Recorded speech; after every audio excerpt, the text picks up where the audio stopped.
Hello everybody, welcome back for another video. Hope you're all having a great day and that you are all doing well. First up, the Chief Commercial Officer of global crypto payment processor BitPay said that altcoins will never come back, while Bitcoin will rebound in 2019. He said this in an interview with Bloomberg on the 12th of September. The CCO of BitPay, Sunny Singh, said that the cryptocurrency markets are now on the threshold of a new stage of progress, which requires a certain defining moment or a catalyst.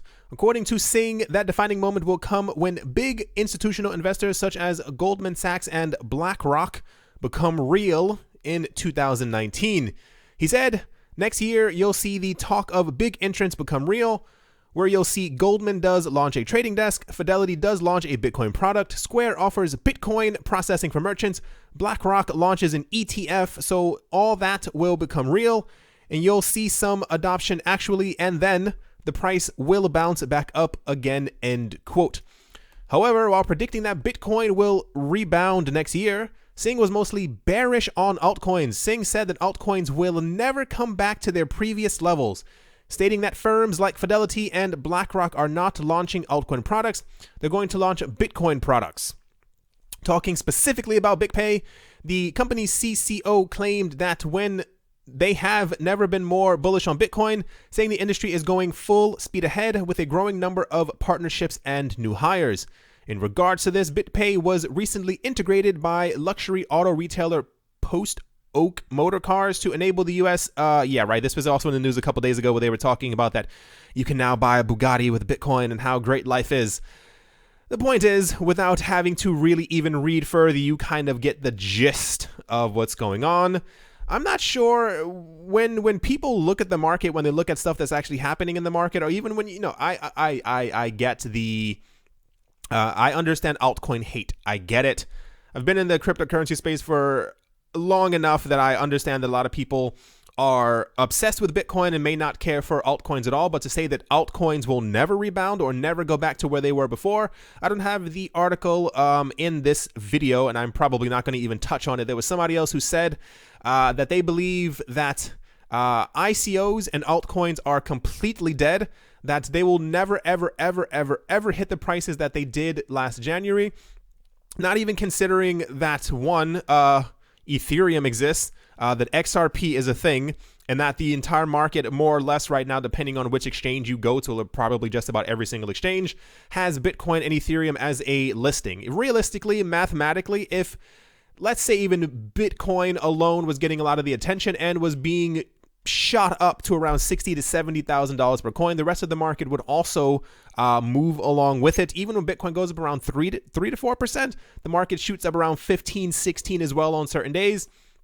I'm not exactly sure what's happening. I told you guys before, maybe about a month ago, I said I'm not exactly sure what all these arguments are for, why so many people or higher up or CCOs or CEOs or CTOs are all coming forward talking about what they believe the future of crypto to be. And it's always extremely one-sided. It's never like, I think the top 20 coins will definitely make it. I could definitely see a world where we have 100 cryptocurrencies. It's always like, no, it's just going to be Bitcoin. It's just going to be Ethereum.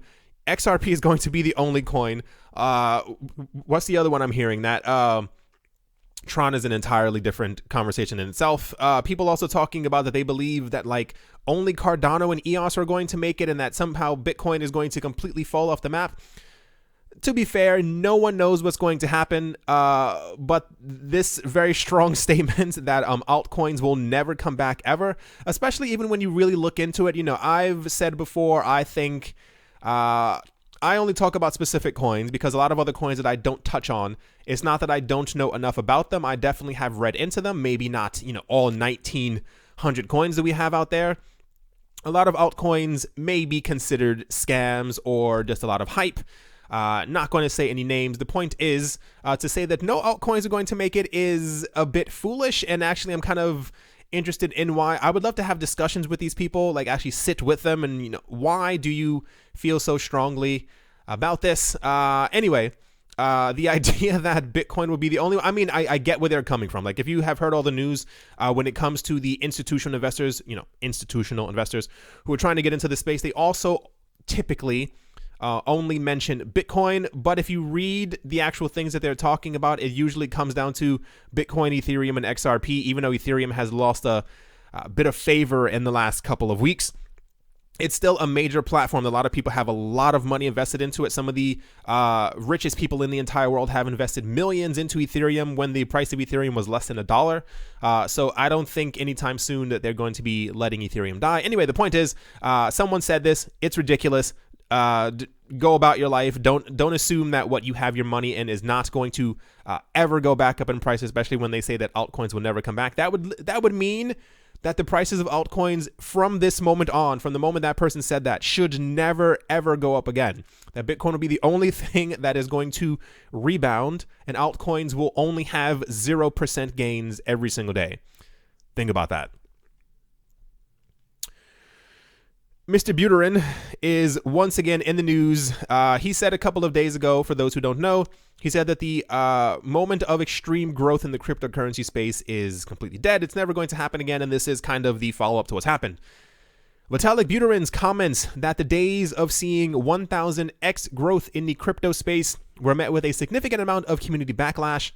No doubt much of it from those who invested heavily at the wrong time and are eager to see the market take off once again. Throughout article comment sections and Twitter threads, I almost said heads, the Ethereum founder's lack of understanding of price movement and economics were harshly criticized. I'm not going to read through everything that people were saying about him. This is someone, long story short, people weren't too happy. I myself was one of these people. Realistically, I get the not going to have 1000x growth again, but when you're in an industry and when you are a leader, you should probably not be saying things like this. People in the CCN article comment section even resorted to stating that Buterin looked unwell and speculated that he is ill and wearing medical equipment in recent photos. I have not heard of any of that. Of course, what Buterin was saying was accurate. And after the backlash, he stepped up to defend his comments on Twitter, stating, "To be clear, I never said that there is no room for growth in the crypto ecosystem. I said that there is no room for 1000x price increases. A 1000x price increase from today means $200 trillion in crypto, or an entire 70% of today's global wealth being in crypto," end quote. What I actually said is that because large positions or portions of the population have already heard of crypto, further growth of crypto in any sense must come from depth, i.e. actual usage, and not bringing in more attention, end quote. Buterin went on to mock the widespread negative responses to his statements that 70% of the world's global wealth would not suddenly convert into crypto. He also took a shot at TRON CEO Justin Sun for good measure. He said it somewhere around here, blah, blah, blah. He says, if you spin things this way, you're incentivizing people to act more like Justin Sun from TRON. Buterin was, of course, referring to Sun's tendency to hype up crypto beyond what many consider to be reasonable expectations. While Sun was composing a response, Binance CEO Changpeng Zhao got involved both to support Buterin and to take the opportunity to have a laugh at Sun's antics as well. He reposted that and he said, "You are obviously a victim of media. They slice one sentence you say and twist it to the max. Happens all the time, but poor Justin, LOL, just too funny." Justin Sun then also responded back at some point saying that he actually does believe that the market will explode to these tremendous numbers. Then he wrote hashtag Tron, hashtag TRX, money sign TRX. A lot of people think that... I almost said Justin Timberlake. A lot of people think that Vitalik Buterin is, he's an interesting fellow. He's definitely one of the most intelligent people that we have in the cryptocurrency space. There is no denying that at all. But a lot of people think he is just a bit out there sometimes. And I mean, to be fair, things that people say or do say or have said tend to be misconstrued or twisted around. But I thought it was, at least to me, I thought it was funny that the CEO of Binance and also Vitalik Buterin took turns making fun of Justin Sun, who, I mean, at least Justin is still very optimistic on the entire cryptocurrency space. To be fair, Justin Sun himself is a gigantic hype train, but I mean, time will tell. As far as we know, Ethereum, based on all this speculation from other major faces in the cryptocurrency market, is apparently going to zero. This is what the other people are saying. and this will potentially lead TRON to be able to become the #1 coin. Either way, this is probably going to go on for quite some time until Vitalik says something else, because Vitalik is always in the news. I do give him one thing: he's not afraid to snap back whenever someone says something against him. He makes sure that, I guess maybe he's just not afraid. Maybe he just has no fear, and this is why he wears shirts like this. Anyway, moving on. Next up, Bittrex is in the news. The cryptocurrency exchange known as Bittrex has continued to live up to its promise of pairing more and more digital assets with the US dollar. Back in late August, the exchange announced that it will launch fiat pairings for Cardano and Zcash on the 5th of September. Prior to that, and on the 20th of August, the exchange had excited the XRP community by officially adding XRP USD and ETC USD pairs to the platform. In a Twitter announcement earlier yesterday, Bittrex announced that it would be launching the aforementioned pairs on the 17th of September. They said, "We're rolling out more USD pairs. On the 17th of September, we're launching US dollar markets for TRON and Litecoin. Eligible Bittrex accounts created before the 4th of September are already enabled for USD pairings. New users or want to deposit withdraw USD, submit a request," end quote. With regards to the last part of the tweet asking new users to submit a request for depositing or withdrawing USD, the exchange provides an online form to be filled by any trader wishing to do so. The pairing of the last two digital assets, TRON and Litecoin, on Binance is a welcome development for the community supporting both projects. This is due to the fact that Bittrex has been on the news for all the right reasons and looks set to expand its operations on a global scale. They talk a bit more about some of the other pairings that they did and how great it is for the community. Point is, Bittrex is well on their way to becoming, I don't think they've officially launched yet. I think I have a friend who's also trying to.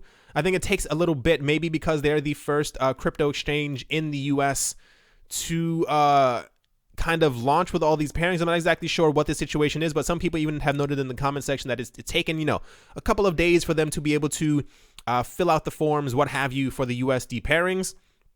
Coinbase is going to have a lot of problems very soon. Coinbase has been relatively quiet, if you kind of want to say that, over the last couple of weeks. I don't know if it's them maybe just getting their stuff together, maybe focusing on other events or conferences that are actually happening. But when Bittrex officially launches and they actually have or allow people, especially within the US or maybe even other places, that you're able to actually deal in US dollars, depending on where you live in the world. I don't know exactly the framework or how everything is going to work out. They're going to have an enormous amount of coins that are going to be listed with USD pairings, and I can only assume that they're going to be slowly rolling out Canadian dollars and also Euro pairings, possibly as soon as they are able to. When this happens, Coinbase is, or should be, as insignificant as anything else that doesn't have any real use in the cryptocurrency space. The fact that we still don't even know what 5 coins, but if we're actually going to get even 5 coins onto Coinbase. They said they may be adding 5 coins. They may be adding less than the 5 coins, which leads a lot of people are believing that they may only add 2 of the coins. I'm not going to announce which 2 coins they people think that they're possibly going to actually list from the 5. But the fact that we're getting like proper news from Bittrex, like on the coins that they're going to be adding and what US dollar pairings, without them having to say, oh, we may, let other people. I don't know what's wrong with Coinbase. I don't know exactly what's going on. They are, for what it's worth, the market leader right now, but they are going to be very far behind when Bittrex finally officially 100% launches with all of these things. It's just going to be a completely great day. Anyway, the point is, this is the Bittrex news for right now. I think as of now, there are at least 9, 10, maybe 11 coins that they have announced that they're going to have on their platform that you'll be able to trade or buy and sell with US dollars. So very big thumbs up to Bittrex. Also, side note, they are located in the United States, which only makes this more ridiculous that Coinbase has not added any more coins to their platform, and Bittrex has completely and is going to dominate the market, especially when everything kind of gets going. Anyway, let's move on. This is actually a little frustrating, and I think we all should have assumed that this was actually going to happen. The Reserve Bank of India, or the RBI, on Wednesday filed an affidavit in the Supreme Court to clarify its stance on cryptocurrencies like Bitcoin. The central bank reserved its views on the legality of cryptocurrencies in India, telling the apex court that the Constitution has not defined any legal system for virtual currencies. Citing the provisions of the Coinage Act and the RBI Act, the affidavit explained that the existing legal framework neither recognizes Bitcoin as currency nor as money, hence they are not a valid payment system. The Supreme Court of India is currently hearing a case between the RBI and Bitcoin exchanges. The court's busy schedule has pushed the hearing date twice already. The next hearing is now scheduled for the 17th of September. The RBI has been facing a backlash, that is the nicest way of saying it, from the Indian crypto community ever since it ordered banks to discontinue their services with cryptocurrency exchanges. An RTI response after the blanket ban further revealed that the Indian Apex Bank didn't research Bitcoin enough before dismissing it. They said that they put a not a blanket ban, but I guess that's the easiest way of kind of saying it. They made sure to restrict all access to cryptocurrencies, and they came out later saying that they actually had done no research on it. They didn't do any research. They were terrified, and this is why they decided to halt the usage of it within the country without actually having done any research themselves. However, RBI said they could not be the one to term Bitcoin as legal or illegal.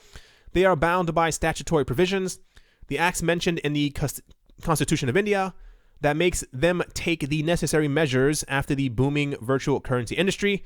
They said RBI cannot unilaterally decide for the government on the legality of Bitcoins, end quote. The RBI affidavit mentioned the Foreign Exchange Management Act, or FEMA, which allows the authority to name instruments as valid currency, but the act itself is only valid for instruments with similar characteristics, that of checks, money orders, or postal orders, etc. They said, thus legally it may not be possible to notify Bitcoins as currency for FEMA, since Bitcoins, with an S, and other VCs are not in the physical form and neither expressed or drawn into Indian rupees. The definition of Indian currency cannot be made applicable by Bitcoins, the affidavit read. What they're trying to say is that the bank says that it's not their choice. They're trying to push it over to the government to say that the government has to make a final decision. The problem is that none of these people are actually reading into cryptocurrencies. We had a news 3 or 4 days ago that actually the Indian government, if I'm not mistaken, has sent envoys, if you want to call them that, to different countries around the world, to United States, to Switzerland, I want to say to Japan as well, trying to figure out what cryptocurrency is and what they should do with cryptocurrencies. The good news is that they sent them to countries that are more or less very friendly with cryptocurrencies, that have not banned cryptocurrencies, that are also integrating cryptocurrencies into their own systems, and or their stock exchanges are going to be getting into cryptocurrency. So that is very good news. The bad news is that we were supposed to have news from India in June about what they were going to do with cryptocurrencies, and then it was supposed to be August, and then it was the 11th of September, and now it is the 17th of September, as they are saying that they are too busy. The problem is, I'm afraid after all of this, if they continue, first of all, I don't even expect any type of news on this date. I'm going to assume that they're going to say they're too busy once again and they're going to have to push it back further. You can only push it back for so long, and I have a feeling that they're trying to do exactly what the US has been doing, where they're just not giving any news. The problem is that I think that they push themselves into a corner by giving an actual date. You can only push things back so long. I think that they're trying to wait for some other country or South Korea or the United States to kind of give some type of ruling and or framework for cryptocurrencies. I don't know why they're so afraid to do it. Maybe they're afraid of doing it incorrectly. If we have been understanding what's going to happen with crypto, I told you guys in another video, all these banks, all these institutions, all of these stock exchanges around the world that are getting into cryptocurrencies, getting into Bitcoin specifically, whatever the case might be, it's fairly certain they could have picked up a phone. They could have opened their iPhone and had a video chat with someone around the world asking them, what should we do? It's taken very long. It's very frustrating. I don't even live in India, but I know that people who are living in India are very frustrated. It takes for so long. This has to all do with corruption. I'm sorry to say it that way. It's just the honest truth. Nothing should take this long. They know exactly what they plan on doing already. I don't know why they're taking so long to be able to do this. The point is, let's hope that this all works out positively for the cryptocurrency space, simply because there are a large number of people in India who are very much into the cryptocurrency space. We want to make sure that they have a future where they are able to actually do with what they want with their own money when they want to. The fact that their excuses are that it is not in physical form, which is also, excuse my language, BS, because the Indian government has been slowly trying to move towards making the country completely digital as far as payments go, is all crap. I don't know how much longer this is going to go on. I would have assumed that by, 3 months after we first had the news many, many moons ago, that they would have definitely got it back together. This is all very frustrating. The world governments are definitely all doing this. This is why we have a lot of news, if you have not noticed. A lot of people are saying that 2019 is going to be the new magical year for cryptocurrencies because everyone has kind of lost faith in that governments are going to be able to do anything. Why take the entirety of 2018 to give us proper news? So everyone is assuming or expecting that in 2019 will be the time when all the big players who've been talking about getting in will officially get in, when all the rules and regulations will properly be set up. I don't know at this point. Sorry if I sound frustrated. I'm not really that frustrated, but you kind of have to understand. I'm sure you all get it. You're all in the cryptocurrency space as well. Why not just give us the rules? Why draw this out? Why whatever? Just kind of just is what it is. Last up, American crypto wallet and blockchain security firm BitGo has received a state trust company charter from the South Dakota Division of Banking, making it a qualified custodian for crypto. This was reported by CNBC on the 13th of September. By creating its trust company, California-based BitGo will now be subject to regulatory scrutiny that encompasses KYC, or Know Your Customer, and AML, anti-money laundering, checks, and the filing of financial audits and monthly disclosures. As it launches its regulatory crypto custody offering, BitGo co-founder and CEO Mike Belshi told CNBC that this is the missing piece for infrastructure. It's a treacherous environment today. Hedge funds need it. Family offices need it. They can't participate in digital currency until they have a place to store that is regulated, end quote. As previously reported, the narrative that custody is one of the chief remaining obstacles for the crypto markets to mature and draw institutional investments is widely shared. CNBC interviewed Monica Somerville, amazing name, of consulting firm Tab Group, who noted that institutional investors are very interested in finding a solution, but they haven't seen one that they think is perfect for various reasons. They still self-custody and manage all their own keys, end quote, which is how it should be. I think sentences like this are incredibly interesting. For those who don't know or are new or maybe relatively new or don't understand exactly what this means, you have to having your own key is like having your bank's PIN code or like your banking information to be able to send transactions when you're doing online banking. Having your own keys means that you have control over your own money.